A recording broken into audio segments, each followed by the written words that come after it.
তুমি কি সিগারেট খাও? হ্যাঁ খাই। কেন খাও?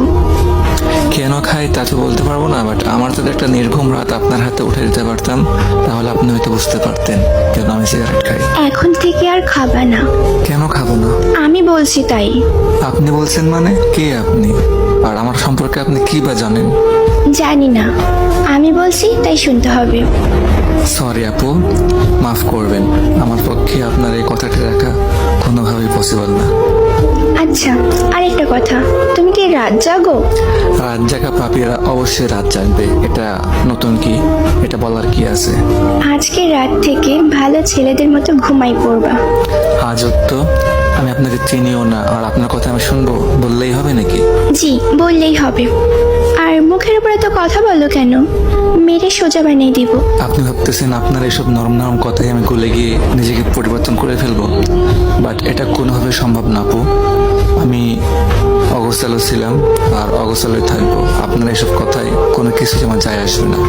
এত অগোছালো কেন তুমি?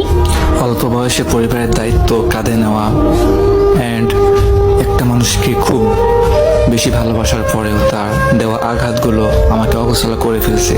আমি অগোছালো ছিলাম না। নিজেকে গুছিয়ে রাখতে পারো না?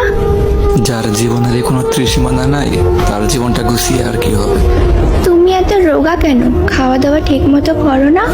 পরিবারের টেনশন, প্রিয় মানুষের আঘাত, এগুলা নিয়ে ভাবতে ভাবতে রাতটা এমনি পেরিয়ে যায়।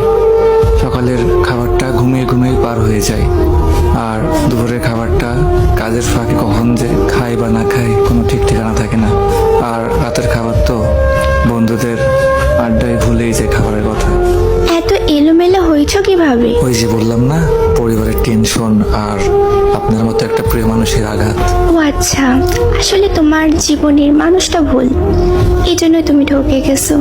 হয়তো বা আপনি ঠিক বলছেন, বাট ওরে ভোলা আমার পক্ষে সম্ভব না। কিন্তু এভাবে জীবন চলে না। কালকে থেকে সকালে তুমি তাড়াতাড়ি উঠবা, উঠে ফজরের নামাজ পড়বা, দিন নাস্তা করবা, তারপর সারাদিন আমার সাথে কথা বলবা। দুপুরের খাবার জোহরের নামাজ পড়ে এসে খাবা, আর রাতের খাবার খাবা এসে নামাজের পর।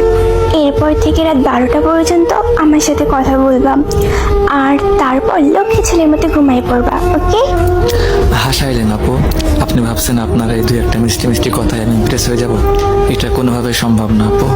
মানুষের জীবনে ভালোবাসা একবারে আসে, আমার জীবনেও আসছিল, বাট হয়তো মানুষটা ভুল ছিল বা আমি ভুলছিলাম তার জীবনে, সেই জন্য তো সে চলে গেছে। বাট তারপরে আমার লাইফে আমি আর কোনো দ্বিতীয় নারী এলাও করবো না বা করতেও চাই না।